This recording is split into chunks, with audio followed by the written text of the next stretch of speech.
Muy buenas tardes, soy el licenciado Roberto Ojeda Marguay, máster en Comercio Exterior y Relaciones Internacionales, docente de la materia Términos y Documentos Aduaneros de la Universidad Tecnológica Boliviana. Antes de iniciar la materia, es bueno conocer la historia del comercio internacional. Comencemos. Historia del comercio internacional.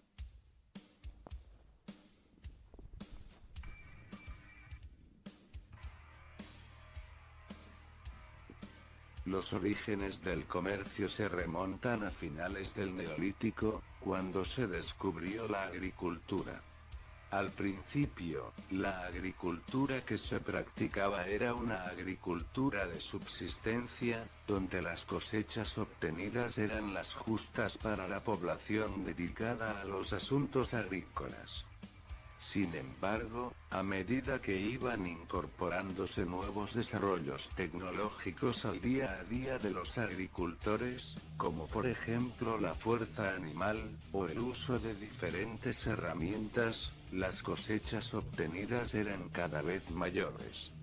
Así llegó el momento propicio para el nacimiento del comercio, favorecido por dos factores. Las cosechas obtenidas eran mayores que la necesaria para la subsistencia de la comunidad.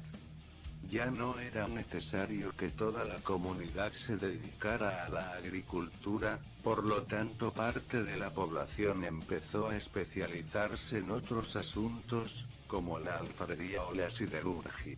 Por lo tanto, los excedentes de las cosechas empezaron a intercambiarse con otros objetos en los que otras comunidades estaban especializadas.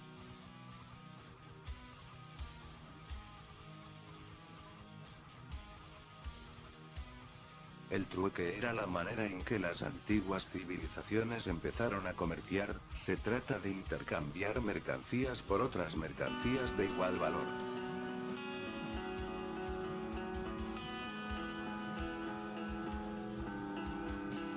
Introducción de la moneda.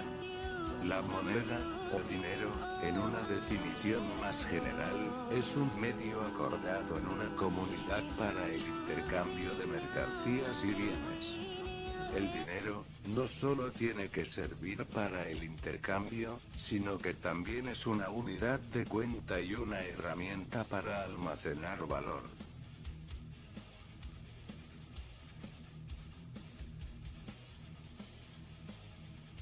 Las rutas comerciales.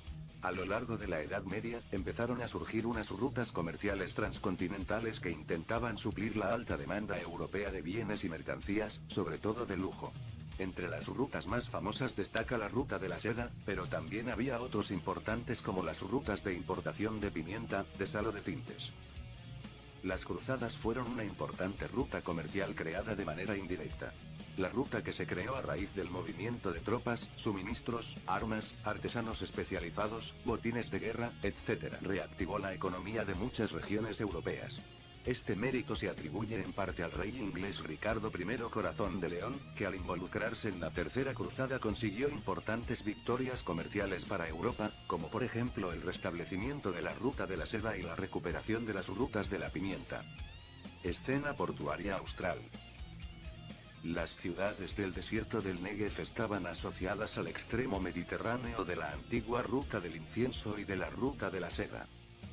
Comercio de los romanos con la India según el Periplus Maris Erythraei del siglo I. Guerra, en la costa occidental del Golfo Pérsico, y las tierras y los pueblos orientales del siglo I a.C.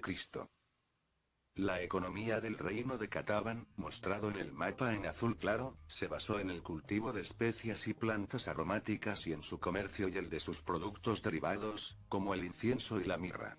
Se llevó a cabo su exportación al Mediterráneo, la India y Abisinia, donde fueron muy apreciados por muchas culturas. El transporte se hacía con dromedarios en las rutas que cruzaban Arabia.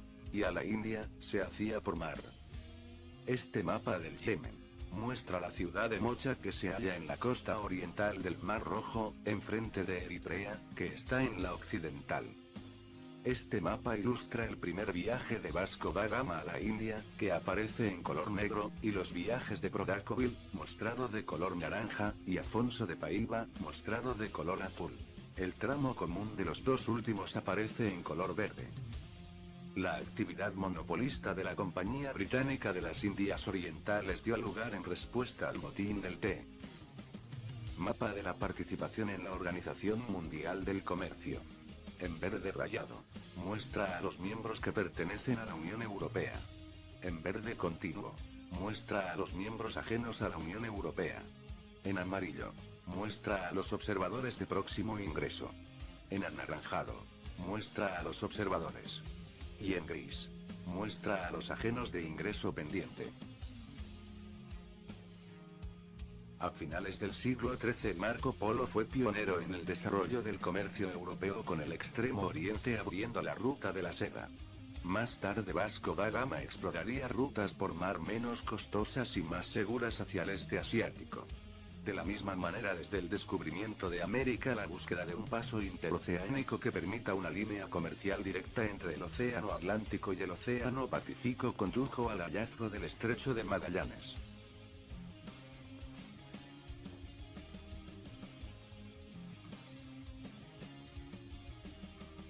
Comercio transatlántico. Antes del siglo XIX las travesías transatlánticas entre América y Europa se hacían en barcos de vela, lo cual era lento y a menudo peligroso. Con los barcos de vapor, las travesías se convirtieron en más rápidas y seguras. Entonces empezaron a surgir grandes compañías oceánicas con travesías muy frecuentes. Pronto, el hecho de construir el mayor transatlántico, rápido o lujoso, se convirtió en un símbolo nacional.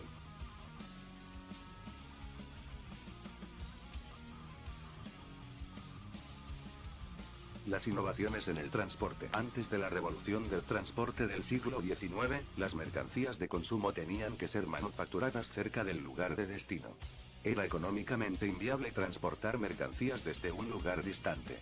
Junto con la revolución industrial se llevaron a cabo una serie de innovaciones en el transporte que revitalizaron el comercio. Ahora las mercancías podían ser manufacturadas en cualquier lugar y ser transportadas de una manera muy barata a todos los puntos de consumo. Locomotora de vapor. Una de las primeras aportaciones de la revolución del transporte fue el ferrocarril. Gran Bretaña fue la pionera en este ámbito, y a consecuencia de eso, en la actualidad tiene la red de ferrocarriles más densa del mundo. En España la primera línea de ferrocarril se construyó en 1840 entre las poblaciones de Barcelona y Mataró. En otros lugares de Europa y de E.U. también tuvieron mucha importancia el transporte fluvial. Se empezó a ensanchar y a profundizar muchos ríos con el fin de hacerlos navegables. Y un poco más adelante en muchas regiones se empezó a construir densas redes de canales navegables. Finalmente, la aparición del automóvil y la construcción sistemática de carreteras, provocó que las mercancías se pudieran transportar justo al punto exacto de su consumo, es lo que se conoce como distribución capilar de mercancías. 4 siglos después, la necesidad de acortar distancias para fomentar el desarrollo del comercio llevó al hombre a fomentar obras de infraestructura que desafiaron la imaginación de su época.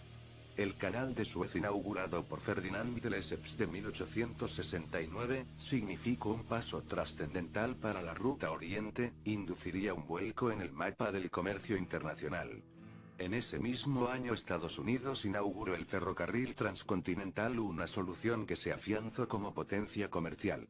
En América del Sur, por su parte, en el año de 1910 marca la inauguración del ferrocarril transandino central que uniría a Argentina y Chile cruzando los Andes, una iniciativa privada completamente innovadora para la época, presentada durante las presidencias de Sarmiento y Errázuriz Zañartu con el fin de impulsar la Unión Americana para el beneficio de los intereses comunes. En 1914, el hombre comprobó una vez más que el ingenio y la audacia son la base del desarrollo. La monumental construcción del Canal de Panamá puso nuevamente en evidencia la importancia de las obras de infraestructura de este calibre para la integración y el crecimiento mundial.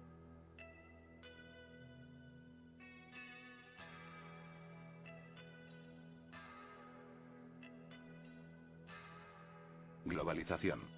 La globalización, desde el punto de vista económico, es una tendencia derivada del neocolonialismo que trata de hacer una zona de libre comercio a nivel internacional. La globalización nace como consecuencia de la necesidad de rebajar costos de producción con el fin de dar la habilidad al productor de ser competitivo en un entorno global. Numerosos grupos pacifistas y ecologistas protestan en contra de esta tendencia, a favor de otras políticas más proteccionistas. Otros grupos sindicalistas también se muestran fuertemente opuestos a la globalización, pues las multinacionales trasladan puestos de trabajo desde los países desarrollados hasta países del tercer mundo, con sueldos mucho más bajos. Gracias por su atención.